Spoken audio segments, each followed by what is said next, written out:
Good evening. Thank you so much for joining us tonight. I'm excited for these ladies from Hamilton County Coalition to be joining us, and I'm going to have them introduce themselves, jump right in. Thank you so much for being here and to share with us tonight. I am always excited to have Hamilton County Coalition share with us a great partnership and great organization in the community. Thank you for all you do. Yeah, well, thank you. Well, I'm Allie. I started with this company back in January, so I'm still a little new to it, but I've loved being able to learn about how to talk with youth and talk to parents about how they can better take care of themselves and their bodies and their friends as well. So I am the prevention coordinator with Hamilton County Coalition. And I'm Carla. I am an information and outreach specialist on the prevention team here at the coalition. I started 9 months ago, and basically I have 3 teenagers. And so I've watched, daily the kind of things they go through, peer pressure, and it's a really scary thing. So even if I can just talk to one kid, so maybe I wish somebody had talked to mine that way, so if I can help in any way, that's what I'm doing here. So Okay, well, I suppose we'll get started. I'm going to share my screen like that. So today we're going to be talking a little bit about vapes and nicotine and a little bit about THC as well. So in case you haven't heard of them, a small history on the creation of the nicotine vape is scientists wanted to create something that would help people stop smoking tobacco cigarettes. So years ago, along came the invention of a nicotine pod, which is a lot bit worse than the tobacco cigarette. So they thought it would be more healthy. They wanted to create something that they thought could be healthier and could break the addiction of tobacco cigarettes, but they were wrong. So in case you haven't seen a cigarette or an e-cigarette before, it only has 3 parts of it, which is small but mighty. So you've got the battery, which allows people to recharge it and to use it multiple times. And in case you didn't know, a battery holds radiation in it. So every time you're taking a hit and recharging it, that releases a little bit of radiation every time. You also have the absorbent material, which is like a cotton ball, which holds the nicotine and the juices inside of it, which gives you that sense of the euphoria and the high that people like to use it for. And then the anatomizer in the coil, which is that wire that heats up the liquid, which turns it into an aerosol, which allows it to get ingested into the lungs. So I've heard the saying, this was said a lot when I was in high school, is that e-cigarettes are fine, it's just water vapor. So if you have heard of that, that is very much a myth.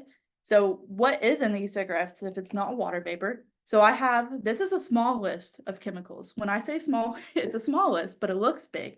So scientists are always coming out with new chemicals that have been found in the common e-cigarette and pod-based aerosol. So I just want you to look a little bit on some of these. So in case you haven't heard of some of them, I want to point out a few that I thought were interesting, to say the least. So this first one is down here on the bottom left side. It's called formaldehyde. So formaldehyde is actually a really popular chemical that morticians use on their dead bodies in order to keep their bodies fresh for them to be able to work on them longer. So I find that interesting that people like to ingest formaldehyde. Another one is acrolein, which is up here. So acrolein is a very common chemical that's found in weed killer. Yeah, weed killer. One more to point out is benzene, which is over here. Benzene is the most common chemical found in car exhaust, which is that smoke that comes out of the back of cars. So when you see a lot of dark smoke coming out when people are pressing on their accelerator, that's benzene. So a lot of these chemicals have been found to be very harmful and very detrimental to the human body. And if you look up some of them, it always says do not ingest, do not ingest. But yeah, these are found in the nicotine pods that people buy all the time.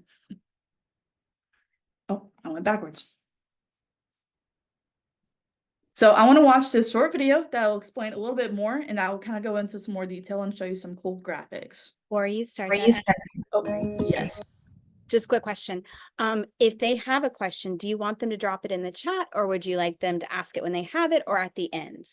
Either way, you can do it in the middle or they can drop it in the chat. Okay. I don't mind to be interrupted, so perfect. Thank you. Whatever is easiest.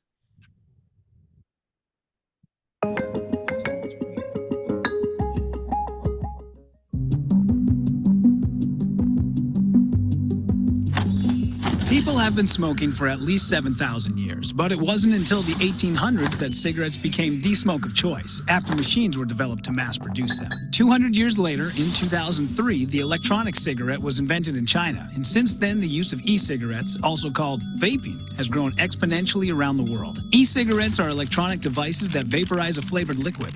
They all used to look like cigarettes, but now they come in many shapes and sizes. Many look like pens or small boxes called mods. What they all have in common is 1. A power source, usually a lithium battery. 2. An atomizer, which heats the e-liquid. 3. E-liquid or e-juice, which usually contains flavors and nicotine. And 4. A cartridge or tank, which is filled with e-liquid. Heating the e-liquid creates a cloud of vapor that looks like smoke, but without a lot of the lethal components contained in tobacco smoke. Many people assume e-cigarettes are safer than traditional cigarettes because they don't burn anything or create tar in your lungs. But it took almost 7,000 years for humans to realize that tobacco causes lung cancer, throat and mouth cancer, causes heart attacks and strokes, and damages the lungs. E-cigs, meanwhile, have only been around a little over a decade, so there just hasn't been enough time to figure out what effects they'll have on your body. We do know that e-cigarettes deliver nicotine just like the traditional cigarettes, causing increased heart rate and blood pressure.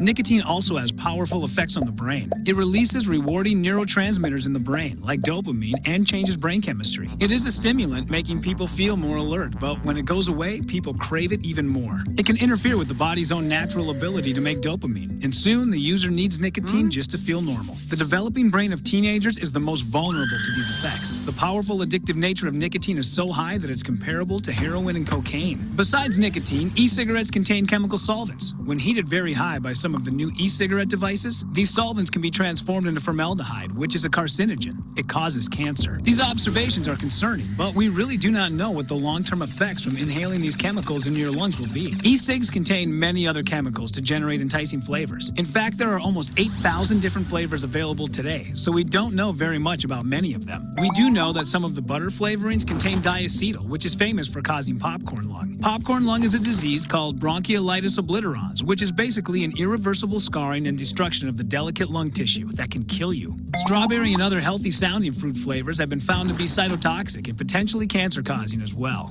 Vaping devices, or specifically the lithium batteries inside them, may explode unpredictably. Although uncommon, this happens frequently enough that e-cigarettes have been banned from luggage on airplanes. Unpredictable explosions have occurred in people's faces and mouths and resulted in serious injuries, including blindness. With these potential risks of e-cigarettes, the addictive nicotine, the exploding batteries, the carcinogenic liquids, why would any company want you to use them?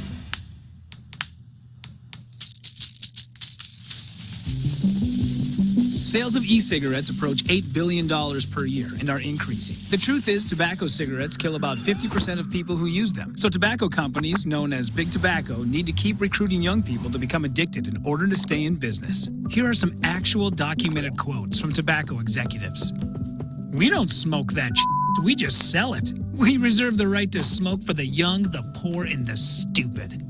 The base of our business is the high school student. The fragile self-image of the young person needs all the support it can get. Smoking may appear to enhance that self-image. Studies show that when people start to smoke in their teens, they become addicted and stay smokers as they grow older. Even those who swear they will never become addicted. Many of the same strategies that Big Tobacco used to hook your grandparents into smoking tobacco cigarettes have simply been modified and are being used today with an e-cig in place of a tobacco cig."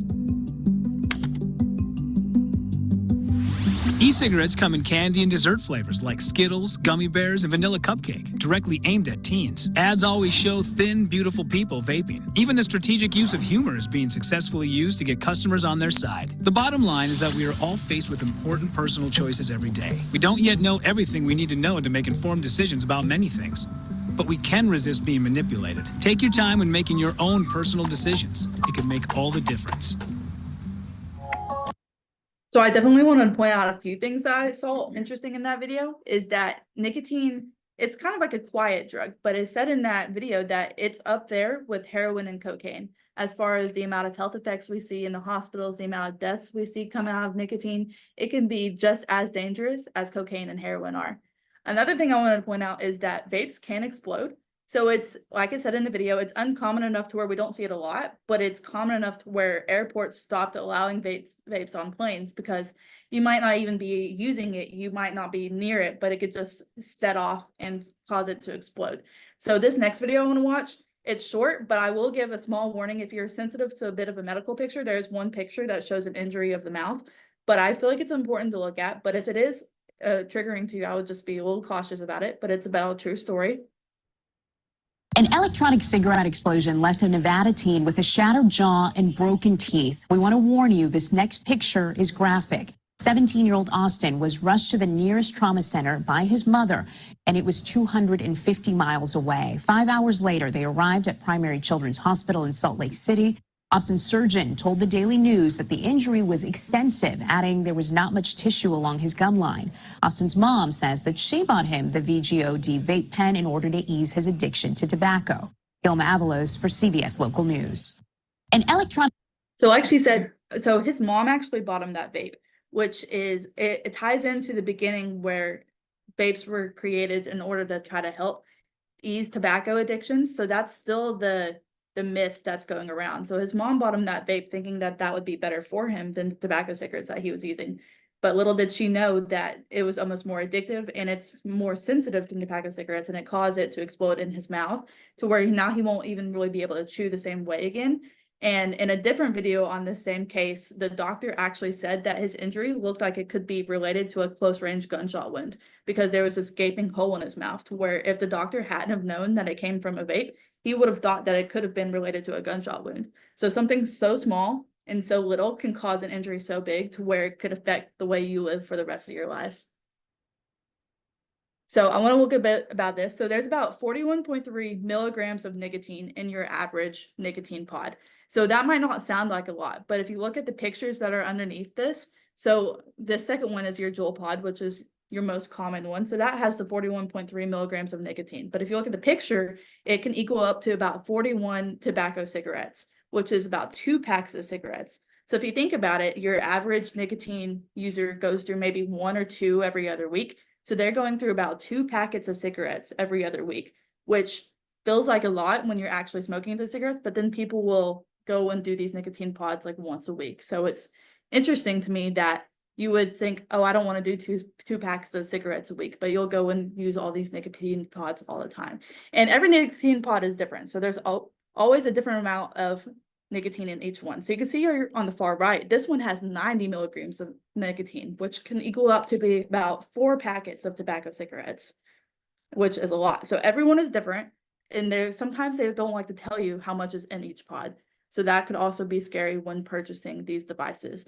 So, and the cost of them, so there's about, I'd say they're about $10 to $20. If you were to go into a gas station and buy one right now, it'd be about $10 to $20. And your common addict goes through maybe one every other week. So if you think about it, within the year, that person is spending almost $2,500 on nicotine pods alone, which is a lot of money. I don't know what you would spend with $2,500, but I would go on a vacation. I could put money down for a car.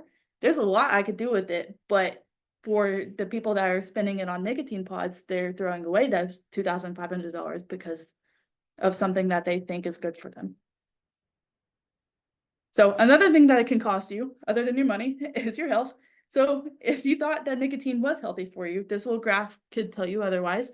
So nicotine can affect every organ in your body, whether you know it or not. So whether or not it's something so small as your eyes are itching or your eyes are starting to be blurry, that could look like allergies, but it could also be caused by the nicotine that you're ingesting.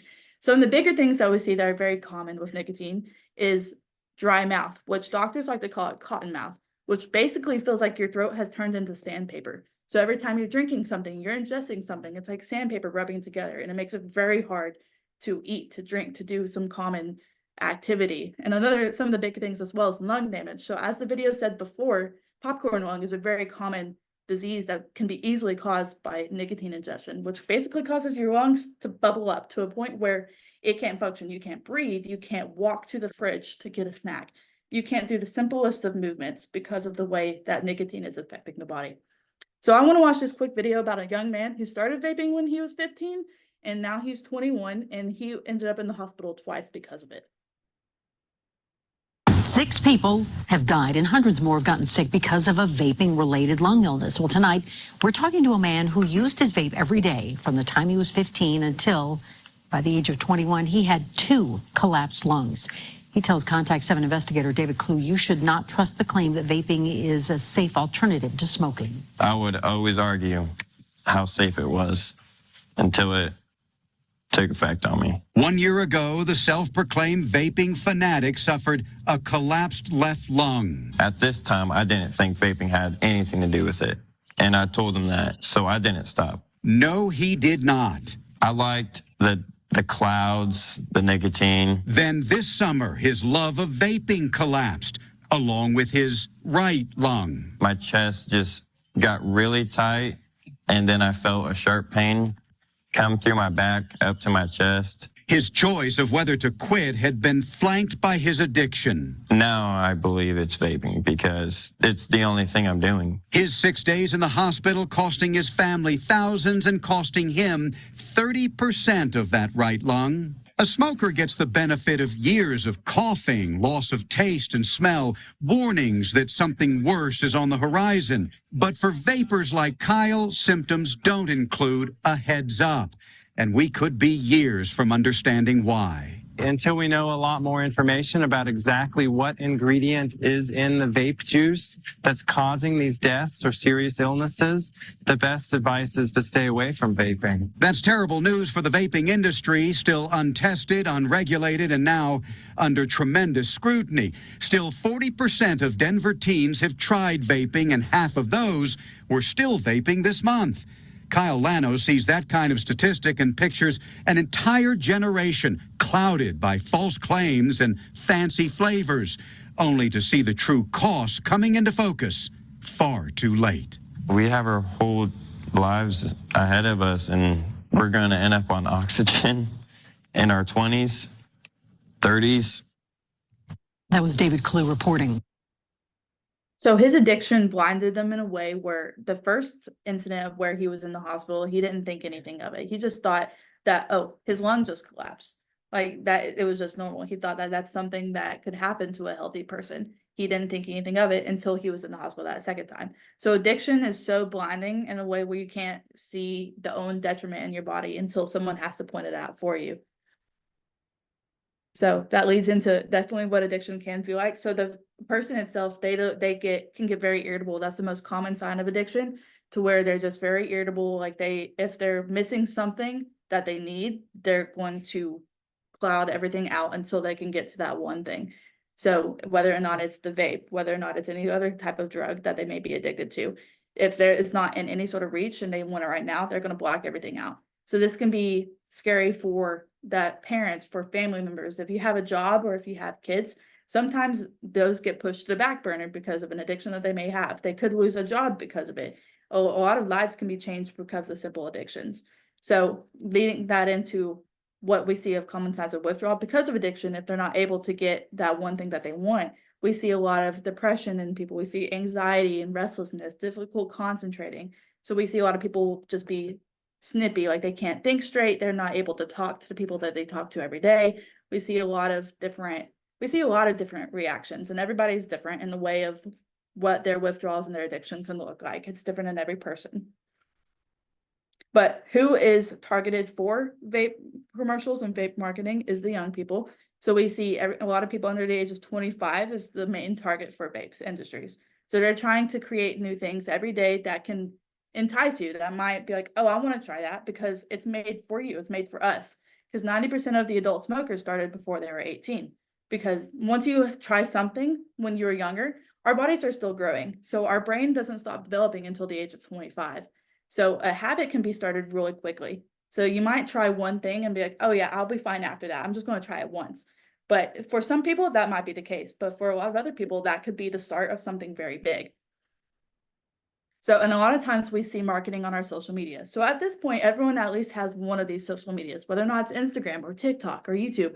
And you see a lot of times you might say something into your phone and your phone is listening. You're like, oh my goodness, my FBI agent is listening to us and now it's on our phone. And that happens a lot with stuff like there's certain type of drugs or certain type of vaping. Like if you're at school and someone says something and then the next thing you know, you see a vaping ad pop up on your Instagram when you're scrolling.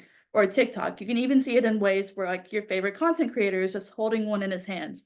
And just because of that one video or that one picture of someone holding it, that could change a lot of people. Like they could see that picture and be like, oh, he's vaping. That's really cool. I'm gonna go try it. So you can see a lot of people going to the stores after their favorite content creator just happens to hold a vape in their hands in their Instagram picture. So that shows that social media is such a big influence in the way that people can market these devices, these drugs, and it can get you really quick with just one video and one picture. So, and another thing we see a lot in shops is the flavors. So that video that I played before, that's about 5-6 years old. So that one, it said there was about 8,000 flavors. So in case you didn't know, now there's about 15,000 flavors. So if you think about it, in about 5 years, there's going to be almost or even over 20,000 different flavors. Because places and companies like this are constantly making different flavors because they want to target you. You don't want to say, like, hey, what's your favorite candy? And then they're going to make that candy into a different type of vape flavor. So we see cereals. Now we're seeing like chocolate and coffee flavors, any of your type of food, like Jolly Ranchers, any of fruit flavors like that. We're seeing that so often in flavors. And like I said in the video, there's some like butter flavors, and those are apparently the most dangerous. So those can cause a lot more. I'm not exactly sure why, but butter flavors can do a lot of more damage to your lungs. So on the right here, you can see, so Family Guy is a very popular cartoon, but if I were to ask you if you've watched a cartoon, I would say the majority of you would say yes, I've watched cartoons before. And certain like nicotine ads are starting to increase within the cartoon community, as far as there might be one episode that might have like a 1 to 2 minute clip about just something nicotine related. And that a lot of people watch cartoons like that, and a lot of kids watch cartoons as well. So our kids in this world are starting to watch this stuff, and they're starting to ask questions about what it is. Like, can I try it? Can I have it? And so I'm going to watch this quick video of a Family Guy episode that aired a couple years ago. Oh my God. Where there's smoke, there's just me vaping. Stewie, if Mom and Dad see you with that thing, they'll kill me. Get rid of it. No way, it's awesome. Watch this.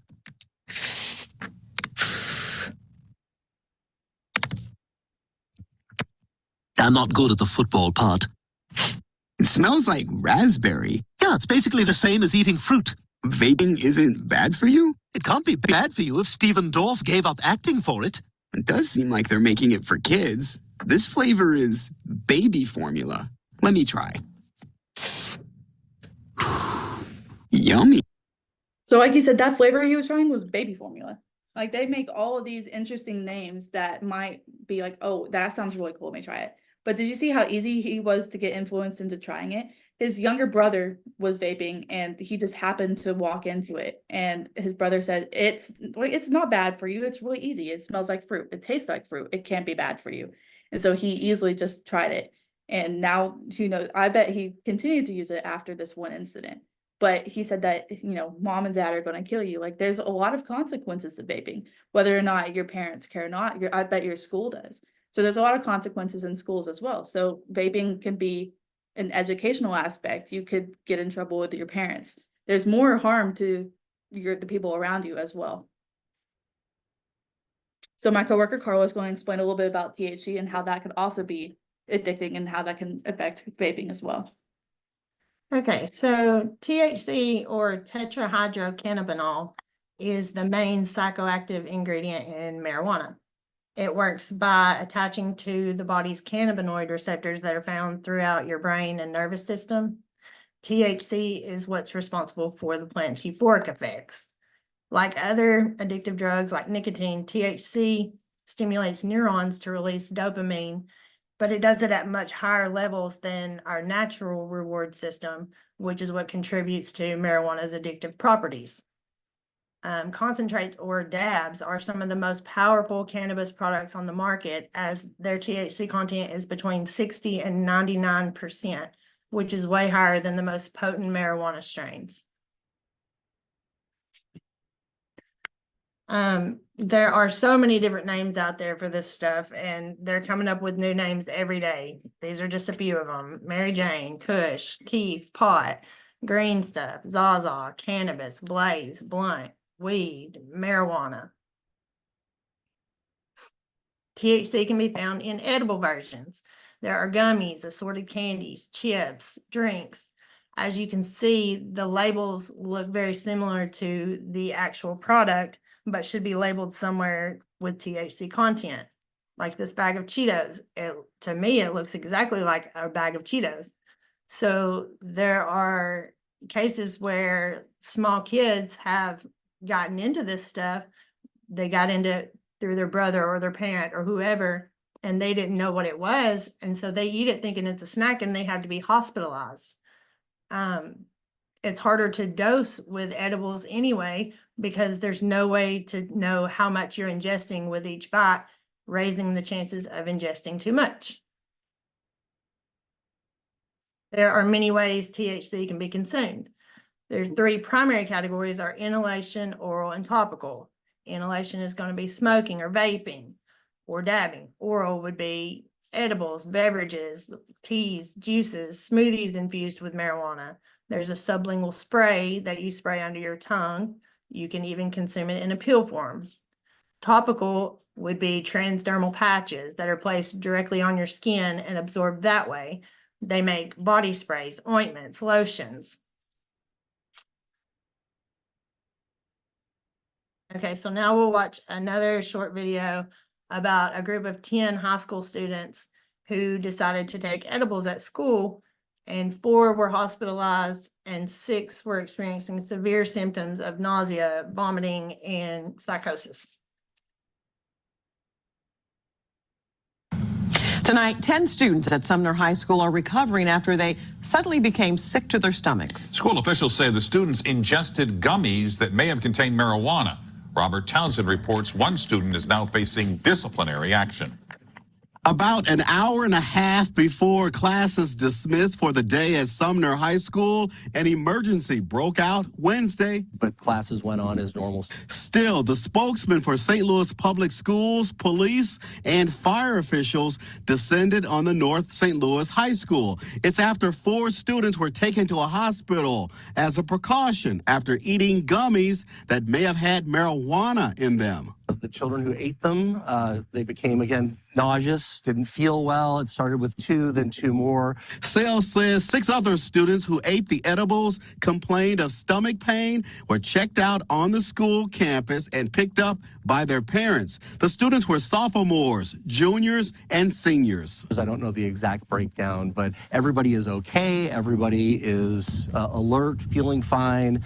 Nobody was badly injured or anything like that. Of course, a big question is, how did those students get their hands on the gummies in the first place? The school district spokesperson says another student brought those items into the school after reportedly buying them from a nearby convenience store. Health effects associated with THC can be wide-ranging. Nicole Dawsey is the executive director of Prevent Ed. The community health agency works to reduce or prevent the harms of alcohol or other drug use through education, intervention, and advocacy. But if someone has too much of that THC substance, it can really interfere with the body's ability to function. That's not just thinking clearly, but that also affects heart rate, that affects their respiratory, their breathing. As for the Sumner student, now in hot water, that student will be dealt with according to the SLPS Code of Conduct. Robert Townsend, 5 on your side. Okay, so now we'll talk about the effects of THC on your body. We have impaired cognition. THC causes problems with your ability to think, learn, remember, use judgment, make decisions. For example, memory loss, trouble concentrating, problem solving, following instructions.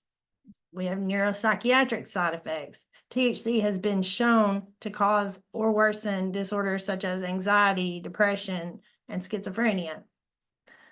Infection risk. THC suppresses your immune system, leading to an increased risk of infections, lung infections, mouth infections, cardiovascular effects. THC can raise your blood pressure, your heart rate, the risk for heart failure, stroke, or heart attack. So if you've ever known anybody who has struggled with addiction, you may recognize some of these symptoms of withdrawal. Again, like nicotine and like any addictive drug, whenever you're using the substances, your body gets dependent on that. So when you don't have it, you start going into withdrawals. So it can look like changes in appetite, sweating and shaking, restlessness, nausea and diarrhea, mood disorders, muscle pains, tremors, increased heart rate, insomnia, high blood pressure, fatigue, and vomiting. When you're smoking or vaping, you're not only harming yourself, but you're harming those around you. When you're riding in a car with somebody and they're smoking or vaping and you're breathing that in, you are ingesting secondhand aerosol or smoke. And then when somebody is smoking in the house, even if you're not in there while they're smoking, the chemicals don't just go away. They stay on the furniture, on the walls. And then if you come in there and you touch those, or your dog does, or whoever, you're being exposed to those chemicals that are left behind. So to kind of wrap it up, how is it possibly good for you? Like, there's so many scientific reasons to why it can put people in hospitals and how it could affect people for a temporarily or a long-term reason. So it can affect every part of our body, even every organ in it, even our sight down to our lungs, down to our intestines. So there's all these scientific reasons for it, yet people still do it. And another reason for it is peer pressure. Peer pressure is a great way for things like this to spread. Peer pressure is always going to be a thing. It was a thing when I was in high school. It'll be a thing when you're in high school. It'll be a thing when your kids are in high school. So just knowing how to respond to certain types of peer pressure could help save your life. It could help save your friend's life. It could save the person who's trying to give you something. So knowing when to trust your gut is going to help you out a lot in the future. So someone could tap on your shoulder, big, hey, I got this from someone. Do you want to try it with me? And if you look at it, if it's coming from a plastic bag, that's the first sign that is probably not the best for you. And if it's a vape, vapes are easily laced with anything. And I'll tell you right now, we're seeing a lot in the news of vapes being laced with fentanyl, being laced with marijuana, being laced with all of these deadly drugs that could cause you bodily harm, could cause you to be in hospital for a long time, could even cause you death. So whether or not it's not affecting someone, you could say, well, it's not doing anything to this person, so surely it won't do anything to me. Every body is different. Every human body is different. It might not do something to your friend, but it could end up killing you by just ingesting the same thing as the other person. And there's a thing called the chocolate chip cookie effect that I like to refer to, whether or not it's like you can take something, when you're taking a bite of a cookie, you might get a whole bunch of chocolate chips, whether or not, and then you might take another bite and you might get nothing. So it's the same with any type of nicotine, any type of drug. You might take one thing and do nothing for you. You might take the same thing tomorrow and it could kill you. So just keeping that in mind and keeping peer pressure in mind, that just to trust your gut, you could use this information for yourself. You can use it for friends, for families, for people just in your school that you happen to know and that they're doing something that could hurt them in the future. You could help just inform them. And kind of leading into that, I have 3 resources that are very good to use.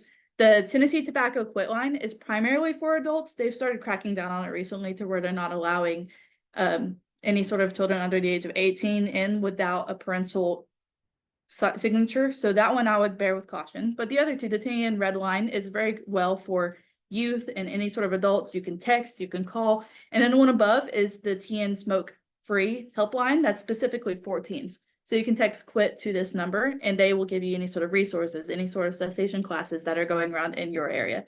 They will do their best to inform you in any sort of sense you need. You can take a picture of this to use for friends. You can use it for family. You can even just, if you want more information on something that you don't know enough of, they'll be glad to answer any of your questions. And I can attempt to answer any of your questions if you guys have any, but if not. I dropped a couple in the chat and you might have covered some of them and I didn't hear it, but the rest of you, do you have any questions while she reads the ones I dropped in the chat? No?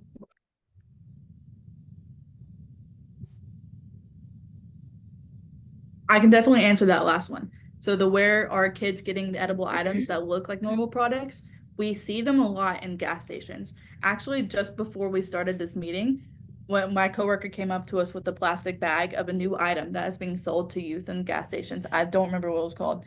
Blue Rides was an example, but we see a lot of these items that are in gas stations that are kind of even behind the counter or in a certain section of the gas station that they're not IDing and they're able to just get their hands on it very easily, that it doesn't specifically tell them what's inside of this item. So that video that we played earlier about the school incident, this kid got those gummies from a gas station across the school, actually. So it was right across the school that they were able to just easily get their hands on with $10 of cash. So unfortunately, we're trying to crack down on IDing and how we could better help the businesses and not selling to under 21, but it happens more often than we would like. So it's very, gas stations, I would especially like to look at the labels when you're buying something from a gas station. Of course, you won't run into that issue when you're at a Walmart or a Food City or any wide range grocery store, but gas stations and small businesses like that, definitely look at the labels because the labels are very small and you might think you're buying something and you're buying something else. And online as well, people can order things, and like you would think that you wouldn't be able to order stuff like that, but you can. They don't do any extensive research to see if you're really overage or if, you know, it's legal where you're at. So people can order something that's legal in California that's not legal here, and they literally have to check a box. Yes, I'm 21, and that's it. You know, so that's another way. And like you guys mentioned earlier, things being laced with fentanyl and other drugs, you don't know what you're buying from these gas stations really in those products. So that's very scary. Yeah, that's definitely what we like to end off our conversations is you don't know. And that kind of ties in with the first question you asked is why did they market it as a healthy alternative? Because when you're smoking a tobacco cigarette, you see a lot of symptoms on the outside. Like you see the people coughing, you see people like with their eyes starting to sink in, yellowish skin. But with nicotine and vaping, a lot of it's internal. So people like to believe just because you don't see it, it means it's fine. It means you're fine because you don't see it. But with reality, everything's happening inside of your body. And it's something that can just pop up out of nowhere. And you might think you're doing fine, but yet the next day when you wake up, you can barely breathe. And that's something that it gets hidden a lot by these nicotine companies. Just because you don't see it. If the FDA is not approved any of it. You can talk about it. The question you asked about how are they allowed to have so many chemicals in them? None of that is approved by any sort of FDA or anything like that. It's you're buying at your own risk kind of thing. So they just take advantage of the fact that people don't know what they're buying.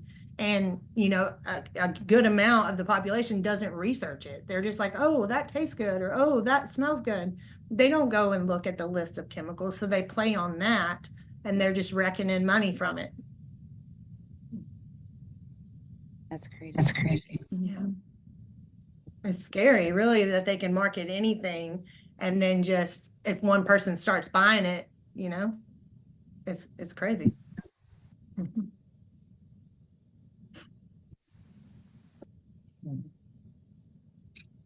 Did we answer all your questions? I think that was all of them. There was one more that just popped up. I have it set where the kids can only message me. So then I have to read the question. And someone asked, how do they get the flavors in there? Ooh, that's a good question. I know in the second slide that I showed you, that little cotton ball is what holds it in. So I believe a chemist can just mix up all these things and then they're able to put it inside of that cotton ball that's inside of every vape that holds it. And then that's how you know when it runs out is you're just taking in this static and then the flavor runs out really quickly because they want you to want to go and buy more. So it just, from what I've heard, it just gets injected into this cotton ball type thing. And from when the chemists are constantly making new mixtures that everyone is different. I'm not quite sure if that answered it. Yeah. And this is a silly question, but I put it in on in the list I sent. But e-cigs and vapes, those are just interchangeable words, right? There's not a difference between them, correct? Correct. Okay. Yeah, because I guess it's like vapes is like a nickname, whereas electronic cigarette is the government name. Got it. Okay. Yeah. Vapes is just easier to say for people and it sounds cooler. So people like to say vaping more than electronic cigarette because they think you might buy it more. It's like, oh, it's vape. It's cool. Whereas electronic cigarette sounds a little scary. Yeah. And it just doesn't roll off the tongue the same way. No, it does not. No, it is not. All right. No more questions? All right. Well, thank you guys so much for sharing all of this invaluable information.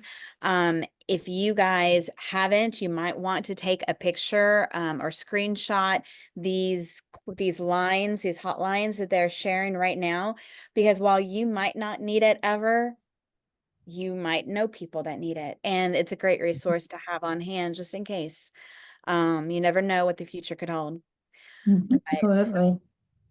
This has been recorded and it will be on Rise Up's YouTube later. So if you want to rewatch it, you can there. But thank you again for your time tonight. I greatly appreciate it. Thank you guys for listening.